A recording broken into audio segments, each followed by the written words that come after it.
to Frank.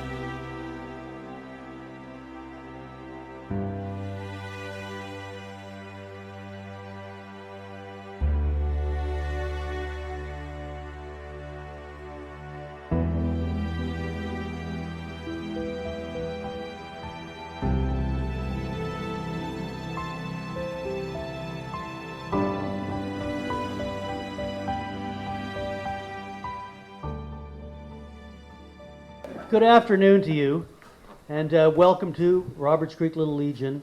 My name is Michael Macer, and I'm going to be your co-pilot or Sherpa this afternoon in our adventures honoring the life and loss of Frank McElroy.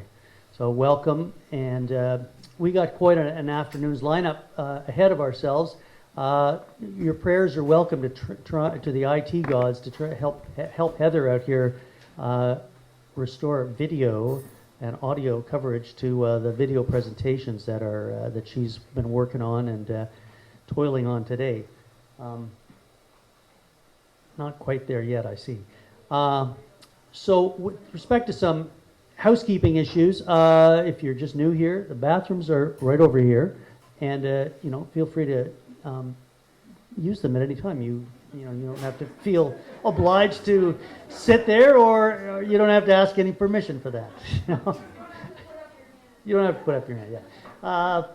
And the bar's over there, and the bar is open, and feel free to access the bar, right, Gail? Okay, Gail's behind the bar very adequately.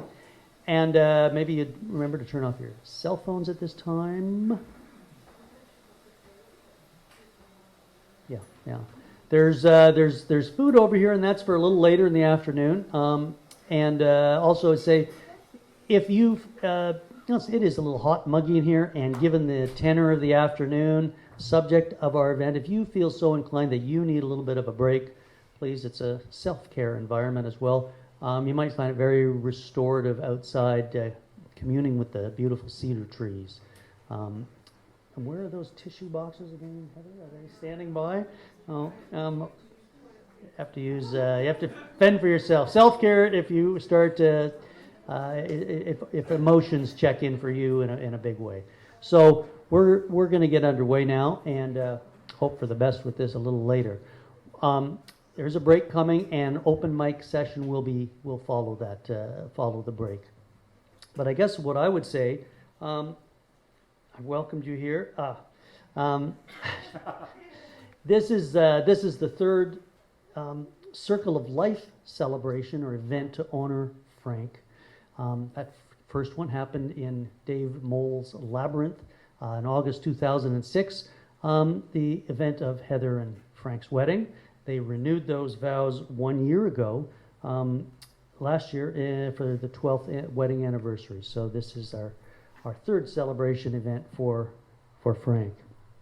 Here we are today. We're gathered today, of course, to honor and recognize the remarkable achievements of, that occurred during Frank's lifetime and accrue to him and ourselves as well, and to recognize our loss and the loss of people like Frank's immediate family and Heather. So that's the spirit in which we come together today. It's a challenge to try to summarize everything that what we know Frank represented and stood for. He was a precedent-setting lawyer, eco-tour boat company operator, wooden boat restorer, fly fisherman, poet, storyteller, superb cook, to which I will definitely attest, an historian, black and white photographer, Roberts Creek Legion volunteer, free speech advocate, lover of food, animals, babies, music, art, film. He was a loving husband, uncle, and father. And today you'll be hearing from many people who knew Frank very closely to share some of their stories about just who he was to them. Alan Wolfelt, North America's grief and bereavement leader, believes it's important to hold a celebration of life event like this one for people and to honor their loss at the same time. Frank would definitely want us to laugh to have fun, to tell stories, to be attentive and attuned to each other. And we want to acknowledge the loss that we all feel with the passing of Frank. As many of you know, Frank loved life, and he hung on to his for as long as he possibly could. He surpassed all of the medical staff's expectations and estimates for how long he would live. Edith Wharton, the author, has written, and I quote, "In spite of illness, in spite of the arch enemy sorrow, one can remain alive long past the usual date of disintegration if one is unafraid of change, insatiable in intellectual curiosity, interested in big things, happy in small ways." That definitely describes our friend and brother and husband, Frank.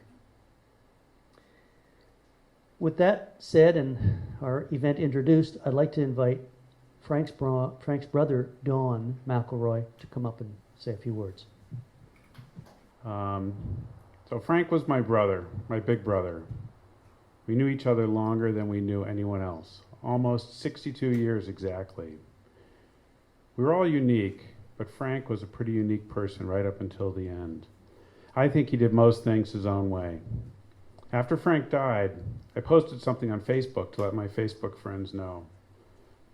Part of what I posted read, "He was a person of many ideas, talents, and interests. An organizer, a man of great energy, passionate about the things he believed in and the people he cared for." As I thought about what to say today, I kept coming back to that sentence as identifying, for me, many of the traits that together made Frank who he was. Frank was smart. I've known and worked with many attorneys over the years, and it is fairly common in my experience for an attorney to become an expert in something to do with one of their cases, like 19th century industrial looms, for example, which was one of Frank's cases. And Frank certainly fit that mold. But his intellect, his ability to absorb, retain, and understand a wide range of information and subjects was amazing to me. His interests and inquisitiveness were almost unbounded.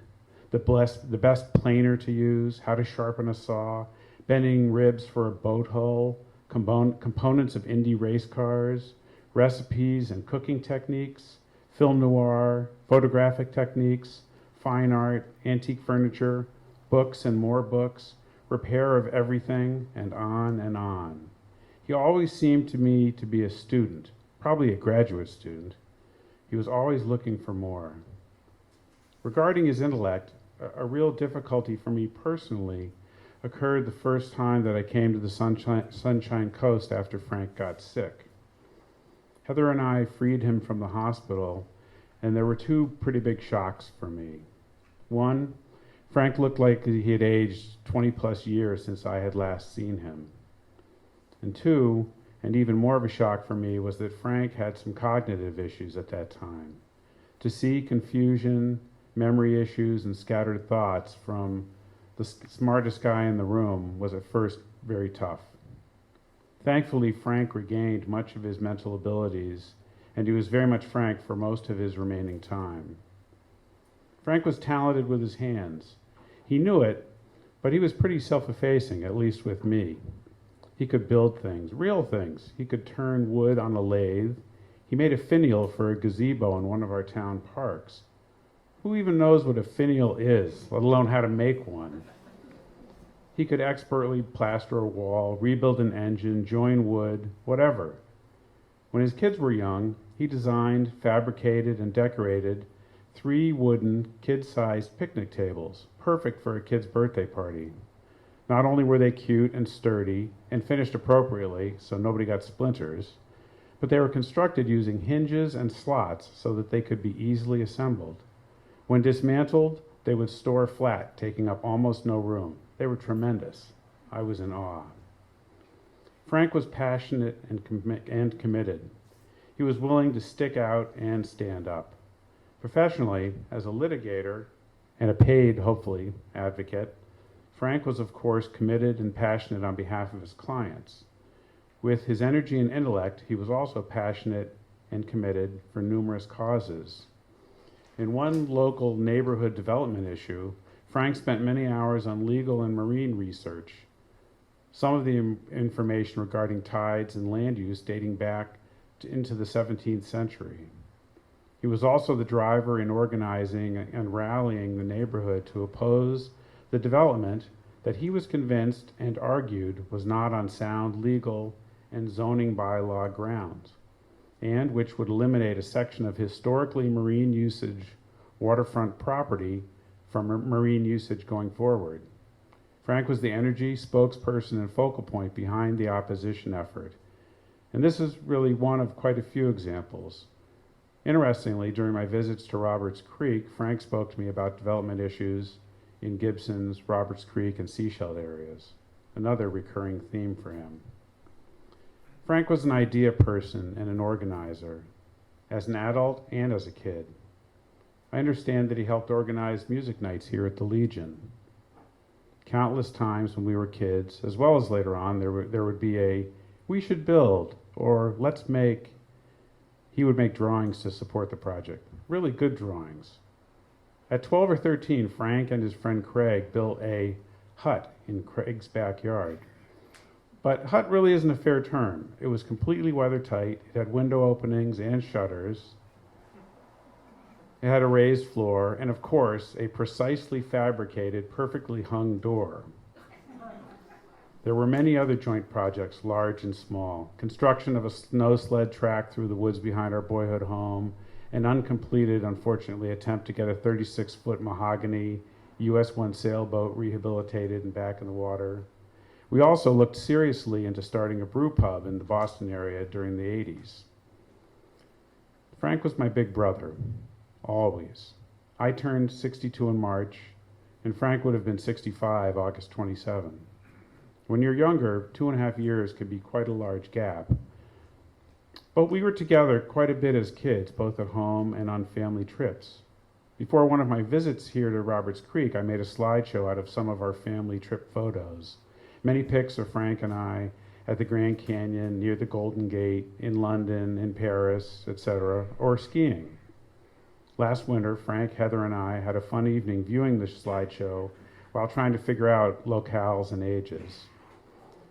Though, as kids, we of course had plenty of cats and dogs fighting times, Frank was quite inclusive with me.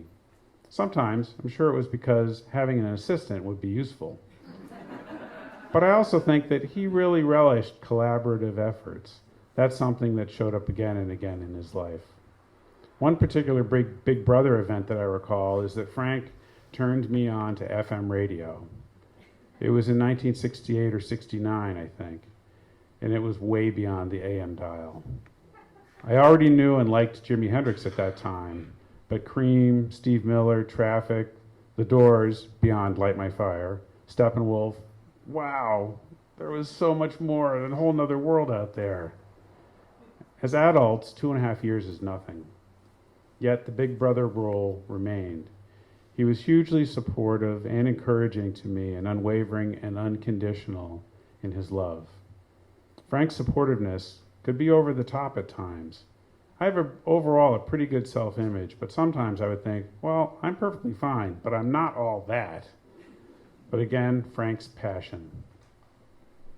Frank and I also, unfortunately, shared a difficult relationship with our father, particularly as teens and beyond, which certainly helped with the bond between Frank and I. We had an estrangement from our father, followed by reconnecting with him. The most recent big bonding for Frank and I that I would associate with our father was after Dad died in 2005. Frank and I were tasked with cleaning out the family home in New York to get it prepared to sell.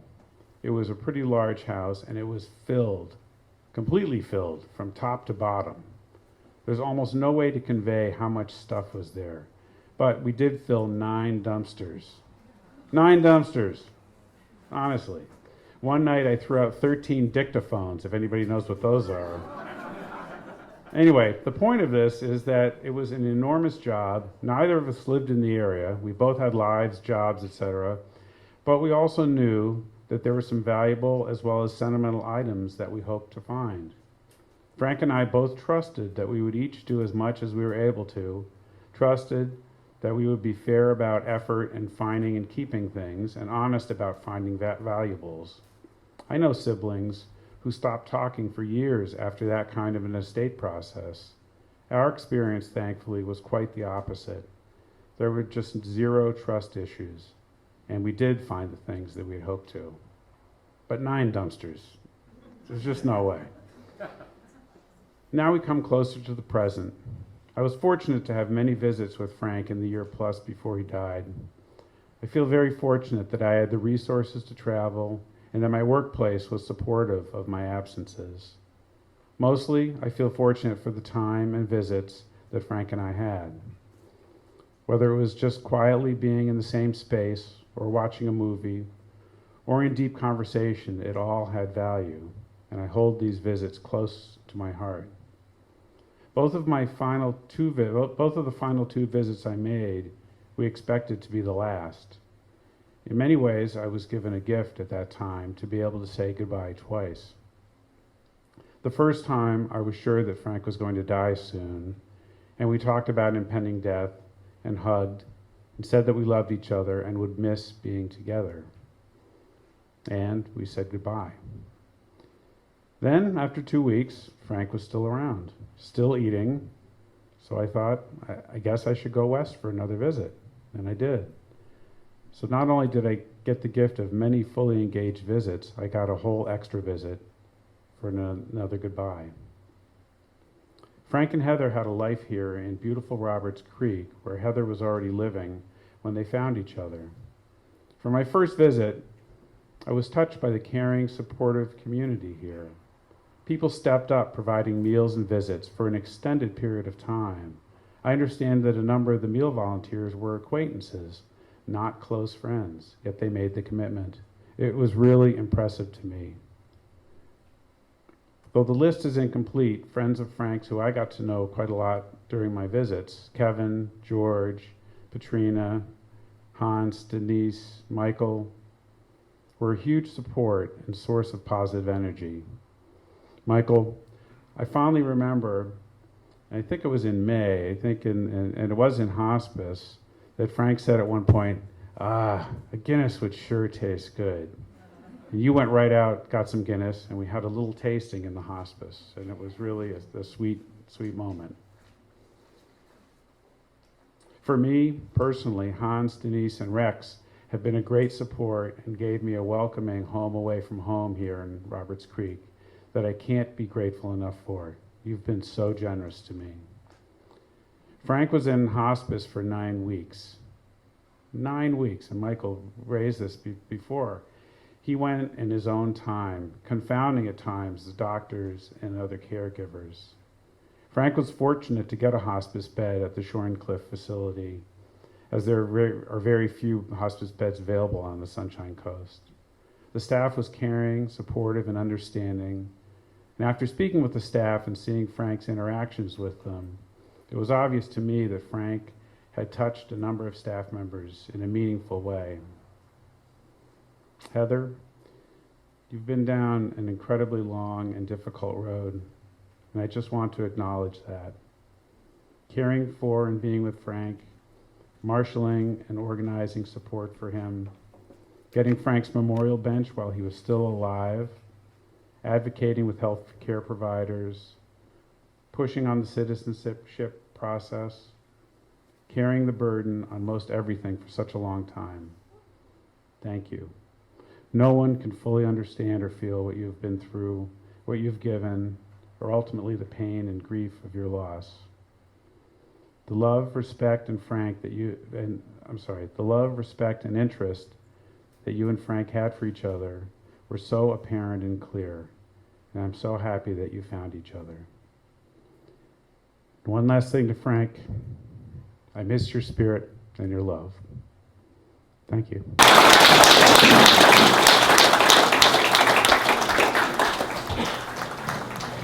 Thanks so much, Don.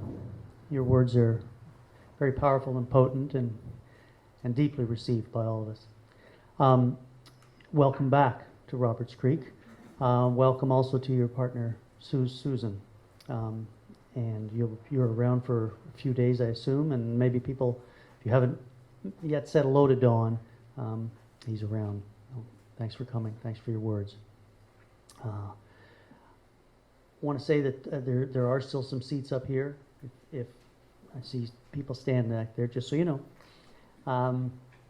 So Frank loved music. You probably are aware of that, but we're going to dedicate a little portion of this presentation, this celebration today, to recognizing and maybe, deepening your impression of how Frank loved music. He loved Tori Amos. He loved all kinds of rock and roll, all 70s rock and roll, 60s rock and roll. We shared many stories, and just between you and me, Don, when I told Frank that I booked Steppenwolf for my high school, he was fairly blown away by that. Anyways, living just a couple of doors away from the Legion, as Frank and Heather did, they got the benefit of coming to the jam sessions on Tuesday nights, and Frank really loved coming to those sessions and listening to the house band ADD. He raved about them, and he loved hearing all kinds of music pumping through these speakers here, Stevie Ray Vaughan and on and on and on. And I know that one of his favorites was the theme song from Peter Gunn by Henry Mancini as well. So he had a broad bandwidth, right? Though he was a fairly harsh music critic. Again, Frank really raved about the caliber of the Tuesday night musicians in this establishment. And one of the musicians that he was most impressed with was none other than Jamie Bowers, who was, has a broad bandwidth and many talents as well. So Jamie's now going to play a Jimi Hendrix song in honor of Frank.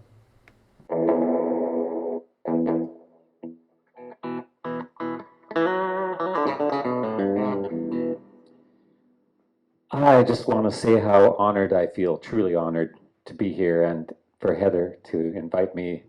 And she said to me on the phone that I would be, in the context of our time together here, that I would be representing Frank's love for music. And that's such a privilege.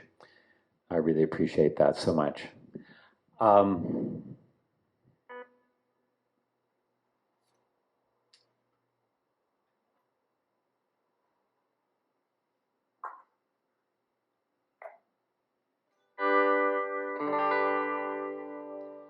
So I'm going to just take advantage of doing a couple of little snippets here, as well as the Hendrix song. The Hendrix song is called Castles Made of Sand.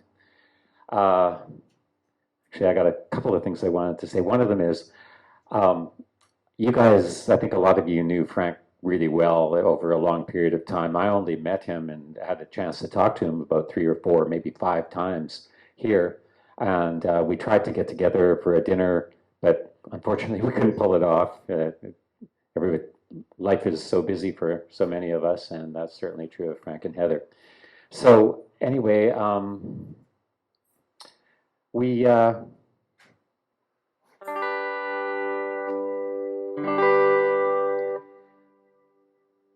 Frank summed up in an email that he sent me my motivation as a musician more than I even knew myself. Now, that's something, because I've been thinking about this for a long time, what it is that makes magic music for me. So, and unfortunately, Heather and I searched through the old emails to see if we could find this one, and it's gone. I tried to find it, but it wasn't there. Anyway, what he said basically was, after a Tuesday night jam session here, and I was a maniac that night, I can remember the feeling was good.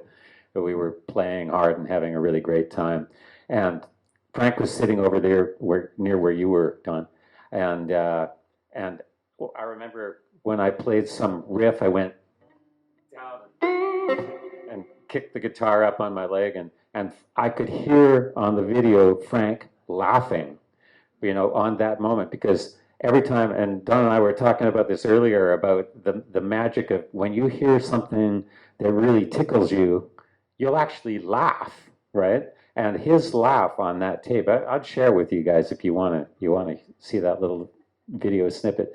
It was fabulous. So what he said in the email was, Jamie, you made fun of yourself, you made fun of the music, and you made fun of all of us, and by doing so created real compassion and empathy. He totally blew me away. Like, I thought, that's what I've been trying to do all these years, and finally somebody recognizes it, and they actually recognized it beyond what I could recognize. So what a gift, and you know, it's very difficult to not have him here anymore for so many of us, and I just really didn't even get a chance to get to know him beyond those few moments. He was a very special guy. I'm smart enough to know that. So anyway, I'm just going to play a really tiny little bit of People Get Ready by Marvin Gaye. It's not a Christian thing, it's just a, you know, there's a train coming.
Wow. Frank. So, yeah, Frank loved Hendrix. So did I. There's this song. It's I guess about the impermanence of everything, which is kind of appropriate. I don't want to be too sad or gloomy or anything, but anyway, it's a beautiful song. It's got 3 verses. The first one deals with a breakup of a guy standing on a girlfriend's doorway, and then the second one is about Jimi Hendrix was part Cherokee Indian too, and it was a story about a young brave who plays war games in the woods with his Indian friends, and da da da. And then in the last verse, it's about a girl who's in a wheelchair. She couldn't speak a sound, and she doesn't want to live anymore. But then a golden winged ship comes and takes her away. It's quite beautiful. But anyway, so there's a little Hendrix bit. This is out to Frank.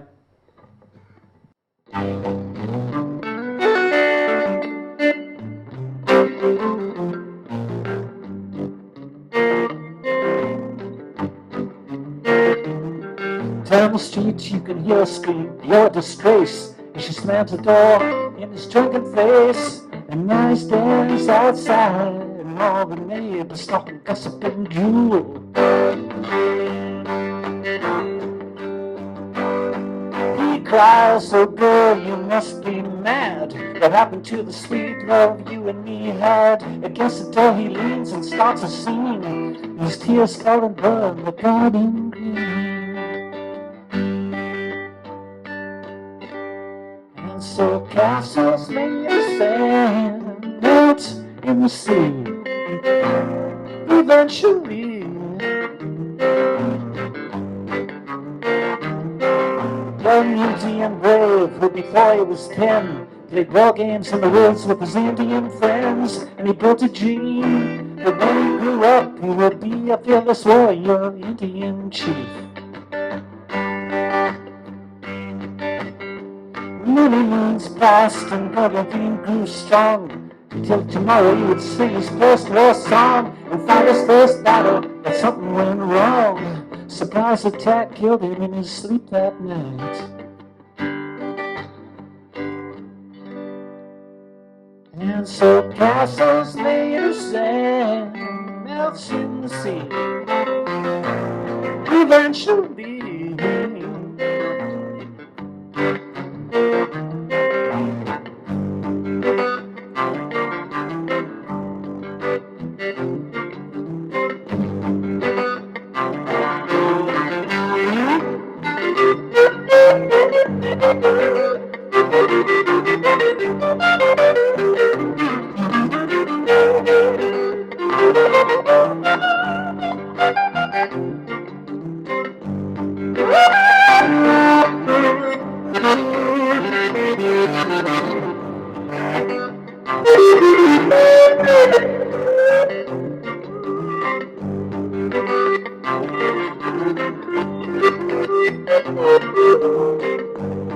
with the Hendrix, they went a little bit of backward guitar, right?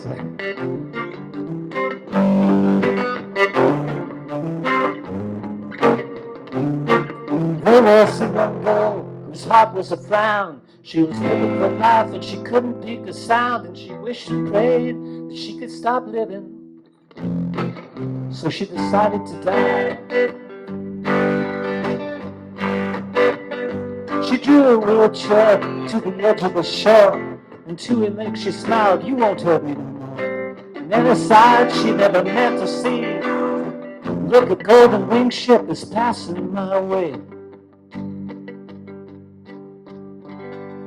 it really didn't have to stop, just kept on going. And so castles made of sand melts in the sea. Eventually,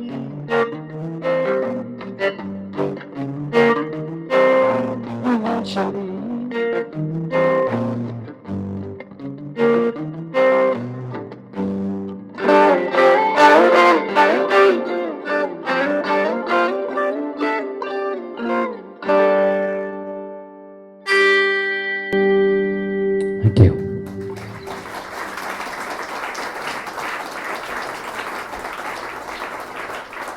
Thank you, Jamie. Thanks very much. Beautiful music, beautiful story that you shared with us. I often wonder. I remember knowing. I guess when I first got to know Frank, he was actually commuting between here and Marblehead, Massachusetts, on a semi-regular basis, enough to drive, any sane person quite insane, I believe. But Frank undertook it with some sign of duress, but not so much. But I know there were a couple times when he actually drove, and I always wonder what was the soundtrack to his road trips. I bet that was pretty potent, Thanks again, Jamie, for that. I have a passage that I'm going to read out from Nancy Kahn. That's Heather's sister, Frank's sister-in-law, and she'd hoped to be here today. She's unable to. So this is a message from Nancy Kahn. Frank was close to his mother, a dynamic and fun-loving woman with an infectious laugh, who considered him the apple of her eye. Each year, Frank and Dawn usually enrolled at the Taylor-Staton camp in northern Ontario. They took the train north from New York City. Their mother, Marge, made them wear bow ties and a suit jacket for the trip. She always packed a big trunk full of clothes for them, yet remarked that when they came home, the trunks never appeared to have been opened. On one trip to our home in Toronto, Frank and Dawn insisted on taking a long ride on one of the streetcars that passed in front of our house on the lakeshore. It was such a novelty to them, but amusing to us. I remember staying at Bronxville, New York, Frank's family home, in 1970 en route from Kenya. Frank was 16. Marge said he hadn't started talking to her yet about girls. I remarked that probably he would say very little, like typical teenaged boys. One time, when the McElroys were visiting us in Toronto, Frank said to me, "There's so much love in your family." I thought this a strange remark. I'd always envied him for having a super mother who was so vivacious and glamorous. That summer, young George McGovern was accompanying them, a new addition to their family. The same age as Frank, George had been adopted by Marge after his parents had both died. In 1982, my husband Doug and I were holidaying in New England. We stayed with Frank, who was then alone in Marblehead, Massachusetts. He was so proud of his 17th century home. He gave us a walking tour of the historic houses in the town. On the July 4th weekend, the three of us were wandering around downtown Boston, and Frank saw someone he knew at a booth and decided he needed to volunteer there for half an hour so that he could get a free t-shirt. He took us to historic Faneuil Hall to hear someone on the balcony in 18th century garb read out the Declaration of Independence. Frank was very interested in art. His mother had numerous paintings of Northern Ontario created by a group of 7 artists before they became widely known. Unfortunately, they were purloined by his stepmother. Frank deliberately chose to refrain from going to court to retrieve them. I remember, too, how much Frank loved lobster. On the weekend of my parents' 80th birthday in 2005, he cooked a wonderful meal with ingredients from Toronto's St. Lawrence Market. He raved about the seafood choices available there, superior to both Boston and New York. Toronto, take note. Frank was a kind and generous soul, with a steady smile, and always an anecdote of something interesting in his life or his legal cases. I remember him with love and shall miss him forever.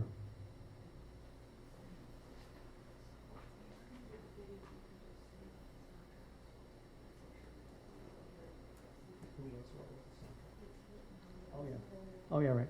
Okay. Heather informs me that good news is they've got some video teed up, and it's the video of Frank the Dog Whisperer, and if you didn't know this, you will see just how much Frank did adore dogs. Certainly true for our dog Chili and our previous dog Teasel. There's just no sound to accompany it, and the soundtrack to this is the song by Neil Young. It's called The Dog. Old King. Sure. We actually were at a concert in West Van, it was 10 years ago, with George and Marilee, and Neil Young was there, and he actually sang that song, and that's one of the reasons why I wanted to include it, but for some reason the audio is not working. We spent 2 hours today, believe it or not, trying to figure everything out, so at least you'll get the visuals anyway. At this time, I'd like to invite one of Frank's very dear friends, the person who introduced myself to Frank, George Smith, to come up and say a few words.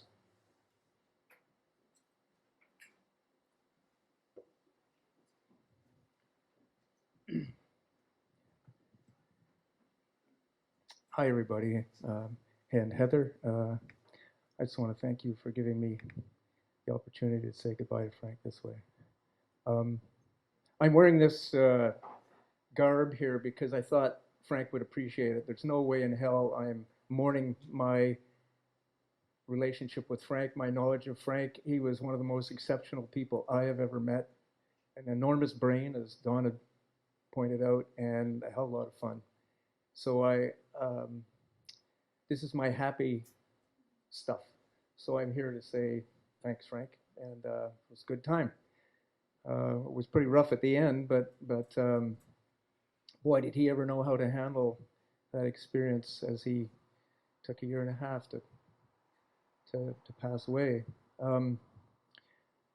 Dawn, you covered most of everything I was going to talk about, so maybe I'll just talk about a few things that my experience with Frank. I don't know if anybody here has ever tried to pay for anything when you're out with Frank. I mean, he's a generous man, but to a fault. You almost had to throttle him to just allow you to buy him a beer, or it was your turn to buy a meal or get food or anything. He was not just incredibly generous with his pocketbook when it came to sharing meals with his friends, but I know a number of experiences here where Frank very quietly provided help to people in this community and elsewhere, just with an absolute lack of requirement that anybody know anything about it. I also remember when he first rolled into the Sunshine Coast. Well, we we had the pleasure of watching Frank get married on David and Stephanie's Labyrinth. That was kind of fun. But most people, I don't think, had a clue that Frank was here until one public meeting about the effort to bring in Walmart. And yeah, some of you do. And there's a lot of strife going on because we really didn't, that Walmart, we're not exactly a Walmart kind of part of the world, are we? And Frank stood up at that meeting and just gave, because of all his experience dealing with zoning in the States and playing hardball with a bunch of tough nuts, he just provided people in that room with some basic knowledge about how to move forward. And I remember afterwards, people were kind of, who's that? Nobody knew who he was hardly. And he just very, in a very focused way, gave our community something that they could work with. And we all pretty well know that Frank was an extremely intelligent man. But he said something to me, I shared this with Heather yesterday. He said something to me just a couple of days before he passed away. And he said, if I can paraphrase, he said, my curse is I can't forget anything. Anybody else in the room got that? He had this, first of all, he had the incredible memory, but his, as Don pointed out, his range of interests were all over the map. And then he had a creativity that was pretty interesting too. We talked about all kinds of things that he wanted to do when he was fully established here, and one of them was he had this idea about he and I partnering up to design and manufacture women's underwear. Did you know that? He had a lot of interest, yeah, but it wasn't a skanky thing. He just thought, well, I got this idea, how to do it differently. It would be really, we could make people happy, make a lot of money. At the core of Frank, though, I think was, well, maybe you saw it as a little boy, him playing with that dog. I think Frank kind of saw people in the same way, in a sense. Like, he had a deep love for human beings, decent human beings, and he thought a lot of people were, but people who didn't necessarily have the capacity to take on those other people. But he did. With his big brain and his superb education and his feistiness, he was a lawyer who's like a good guy, and he spent a lot of his life helping just people, and his delight in seeing people do well was lots of fun. We, like Michael, we had shared quite a few meals with Heather and Frank, and he was always coming up with some really cool stuff to eat, which was very nice. And you try to reciprocate, and it was hard because he would have so much food there and it was just part of he wanted to be the person to give. And I don't really think he grokked. I don't think he really got the fact that it was okay to get. And so you'd have to beat him up in order to force him to get. And then he kind of grudgingly would, but it was all part of this deep ethos that he had. And thank you, Heather, we had a pretty nice conversation yesterday. And one of the things that Heather, it gelled in my mind was talking about his spiritual side, in which he was, in my words, he was pretty close to not having an ego. Pretty tough accomplishment by anybody, whether you're Lao Tzu or X number of thousand years ago or somebody today. And but there was another side to the animal attraction that he had. He was like a human magnet for spiders. You go to his house and he'd be covered with these spider bites, and he shared his books with me about spiders. He knew more about spiders than any other living human. It didn't make him happy, but I mean, I have no idea. So dogs, yeah, spiders, no. But ultimately, well, after being with Heather yesterday,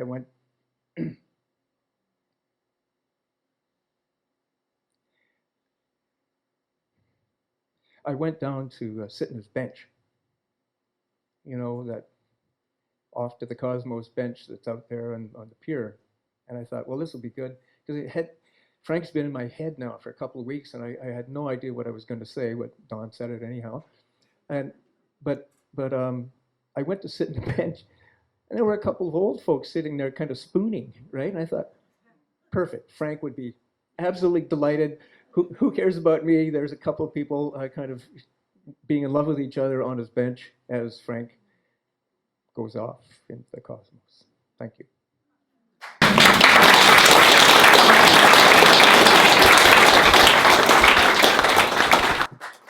Thanks very much, George. I would have to say that